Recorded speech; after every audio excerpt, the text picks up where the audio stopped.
The first big snowstorm of the season is on the way, like Candace just said. A look at the timing of it as we start the week. Actress Cindy Morgan has died. She's best remembered for her role in Caddyshack, but before her big break, she worked right here in Rockford. And the first week of the year is coming to an end. We're checking in on how those New Year's resolutions are going and how to keep them. Live from WTVO 17, this is Eyewitness News at 5. Good evening, I'm Taylor Castro. Thanks for joining us tonight. After a mild December, the start of January has brought much colder temperatures. A winter storm watch has been issued for the Stateline. Our first warm weather team has been tracking the expected snowstorm. Let's check in with Chief Meteorologist Candace King.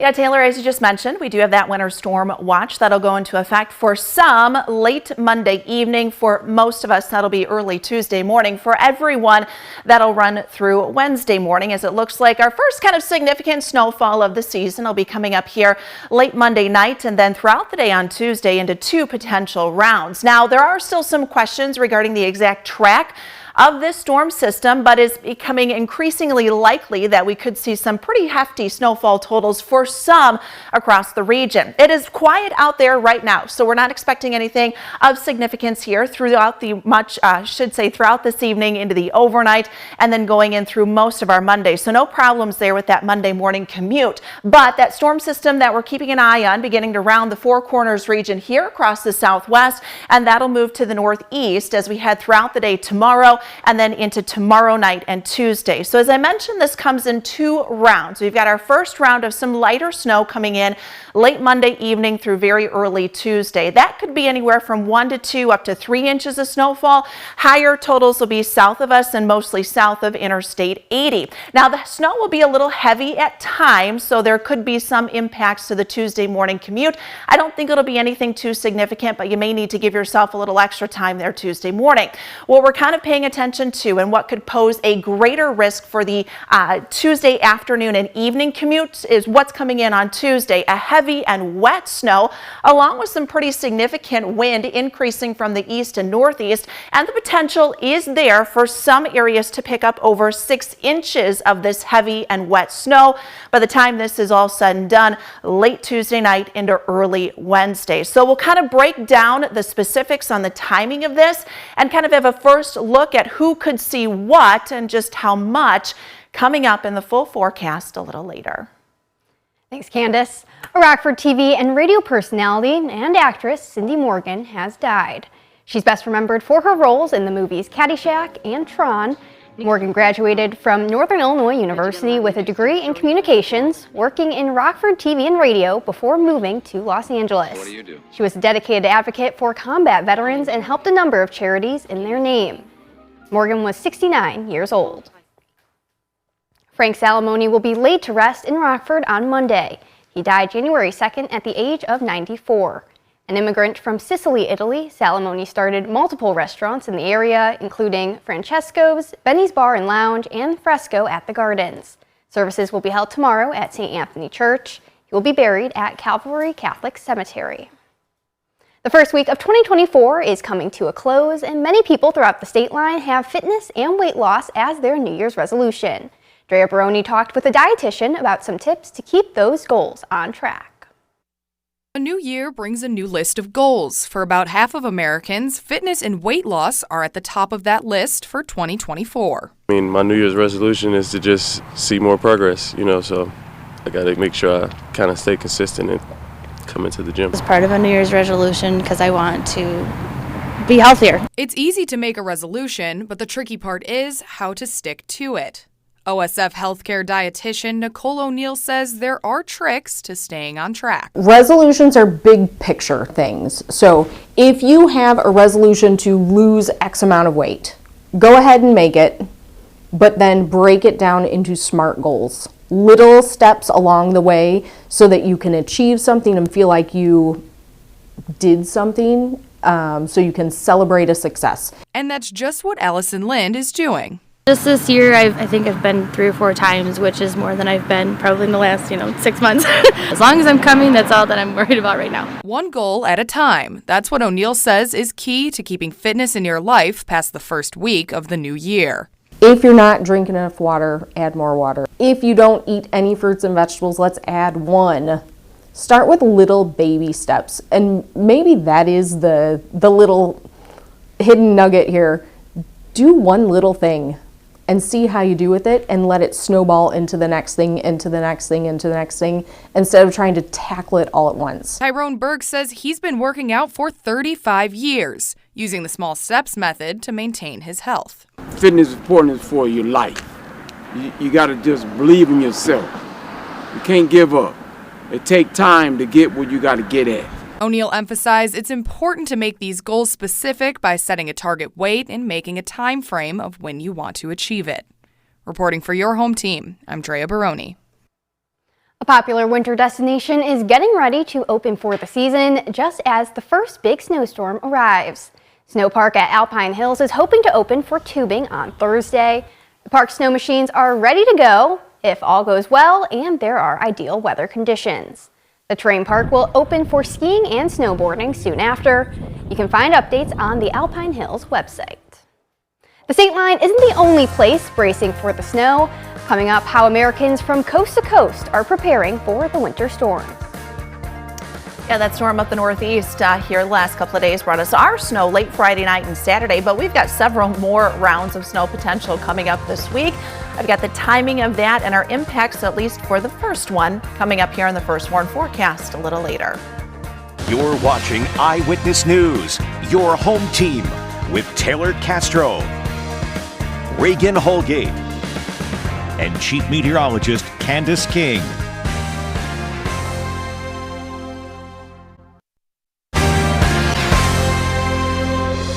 Defense Secretary Lloyd Austin's secret hospitalization has sparked outrage and calls for answers. Austin has been hospitalized since Monday for serious complications from an elective procedure. His deputy secretary assumed his duties but wasn't told why. The White House wasn't alerted for 3 days. It's being called an extraordinary breach of protocol. Some Republicans are calling for an investigation. In a statement yesterday, Austin admitted the secrecy was a mistake. He remains hospitalized, and a spokesperson says he's recovering well. The first major snowstorm of the season pummeled the Northeast overnight after leaving an icy mess across the heartland. Parts of the South also getting severe weather as the next big storm heads right here to the Midwest. Chuck Severson has more.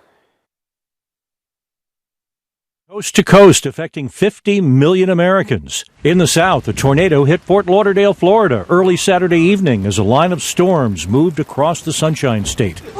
Videos posted on social media show power flashes and strong winds in the area. A National Weather Service team will determine the strength of the tornado. Amazingly, officials say no one was injured and only minor damage. In the Northeast, the first major winter storm of the year, packing snow, wind, and even freezing rain. Honestly, it feels like an apocalypse out here. Right? More than half a foot of snow reported in parts of southwestern Pennsylvania and West Virginia. In Newton, New Jersey, even horses were enjoying the first snowflakes of 2024. The heaviest snowfall expected in the Hudson Valley, the Poconos in Pennsylvania, and parts of New England. The same winter storm left an icy mess across the Midwest. In Arkansas, a crash backing up traffic for miles, leaving hundreds of drivers stuck. I always drive with Google Maps. It suggested that I get off, and at the last minute I said, you know what, I think I'll be okay. Well, I chose poorly. I was wrong. And in Kansas, the snow leading to crashes. Are slammed with calls. I was talking to dispatch a while ago, and the phones just keep blowing up. More than 20 inches of snow expected to fall in the Cascade Mountains. That was Chuck Severson reporting. That storm will be here in the Stateline soon. Candace breaks down the timing in the First Warn weather forecast coming up next.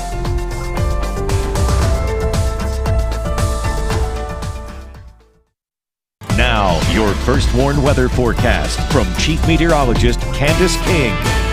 Well, you still see the snow on the ground from what we had come down late Friday night and throughout the day on Saturday. As we take a live look with our SkyTrack camera out over Rochelle, looking off to the northwest, you've got Interstate 88 in the background. No issues out there tonight.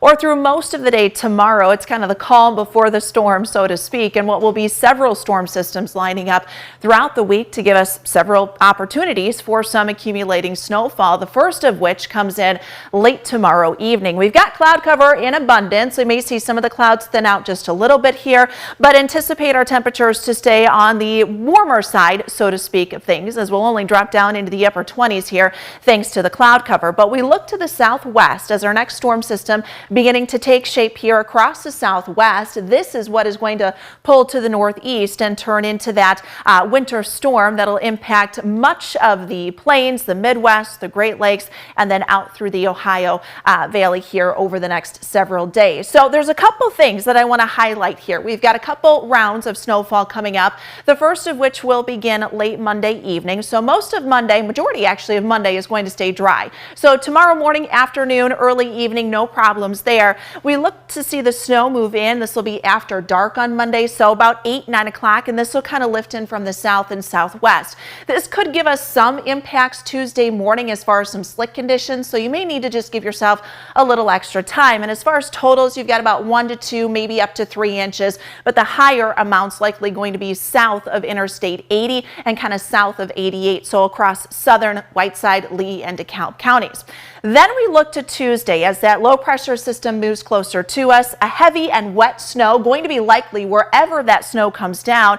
Increasing wind from the east and northeast, that is a given. Our winds will be strong throughout the day on Tuesday and Tuesday night, and the potential is growing for some areas to receive over 6 inches of snowfall. It's not going to be widespread, but we could see that for Tuesday afternoon, Tuesday evening, and this will likely have a pretty decent impact on both the afternoon and evening commutes on Tuesday.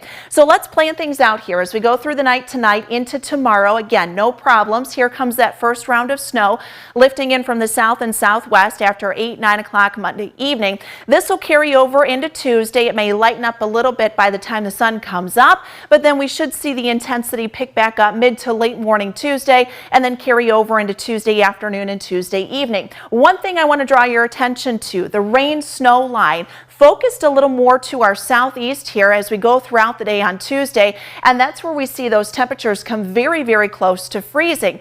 But if that rain snow line, which right now is centered from close to Chicago, southwest through LaSalle County, through Mendota there along Interstate 80, we may see the potential for a little more of a mix kind of work in east and southeast of Rockford. So there is still some time for this storm to shift to the northwest, which is what we saw a couple days ago.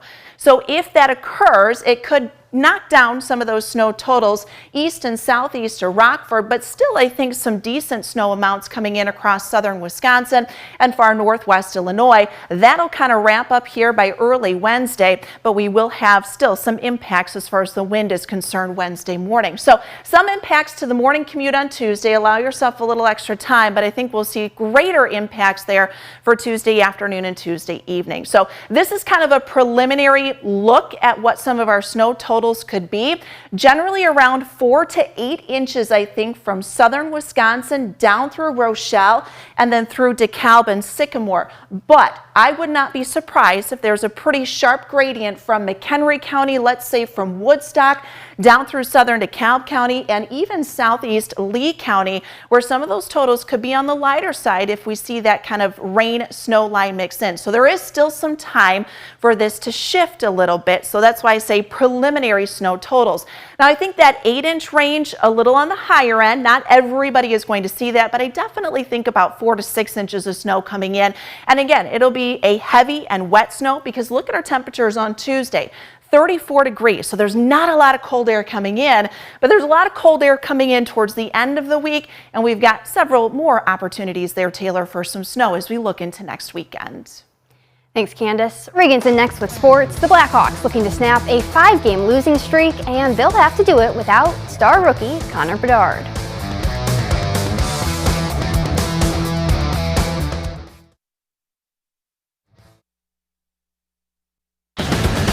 Now sports with Reagan Holgate. There's no better way to end the regular season than with the NFL's oldest rivalry, and with a lot to play for on both sides of the ball. It's win and in for the Packers if they want to get into the playoffs, but this game might be even bigger for Justin Fields and the Bears. Whether it's Fields or using the #1 pick to draft a quarterback, the Bears have a decision to make this offseason, and you would think that decision gets a whole lot easier with a win today at Lambeau. So here's where things stand right now to start the fourth. The Packers have the lead 14-6, and it has been ugly. Fields has taken 4 sacks today, but the Bears defense just got a much-needed takeaway, but they did not convert on that one.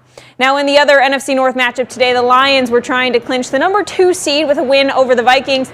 Late in the first here, Jahmyr Gibbs takes the pitch, and he gets into the end zone for the 3-yard score. Lions go up 13-0 after the missed PAT. Into the second now, Jared Goff connects with the rookie tight end Sam Laporta, but he goes down on the play holding his knee and would have to be carted off. He did not return to the game. Into the third, it's Nick Mullins going deep for Justin Jefferson, who hauls it in for the 38-yard touchdown. That cuts the Vikings' deficit to 7, but the Lions hang on and get their 12th win of the season, 30-20. The Blackhawks were back on home ice this afternoon, but it would be without rookie Connor Bedard as he's been placed on injured reserve with a fractured jaw. They faced off against the Calgary Flames. Colin Blackwell moving up the ice here, stops on the dot, shoots and scores his second goal of the season to get the Hawks on the board first. Into the second period now with the Hawks trailing, Philip Kurashev turns and fires to knock this one all up at 2. And Chicago has the lead here with less than 20 seconds left on the power play in the third. And it's Blackwell again, the first-line winger with his second goal of the day. And the Blackhawks hold on and end their skid with a 4-3 win. They might just be the only winning team in Chicago today, folks. And we are just a day away from crowning a new national champion in college football. And this time around, it's between 2 undefeated squads making their first appearance on the championship stage in the CFP era. The #1 Michigan Wolverines versus the #2 Washington Huskies. This game features 2 opposing offensive powerhouses. One of the most intriguing matchups we've probably seen in years. Washington's offense, led by Heisman finalist Michael Penix Jr., wants to light up the scoreboard. The Wolverines, on the other hand, though, want to control the game on the ground with that guy right there, running back Blake Corum. They've also got an outstanding defense that's pretty hard to get by. So how do the two match up? Take a listen to what the coaches had to say. They play hard. They're tough. It's one heck of a good football team, and excited to be in this position. We've been challenged against teams that really pride themselves on being physical and running the football.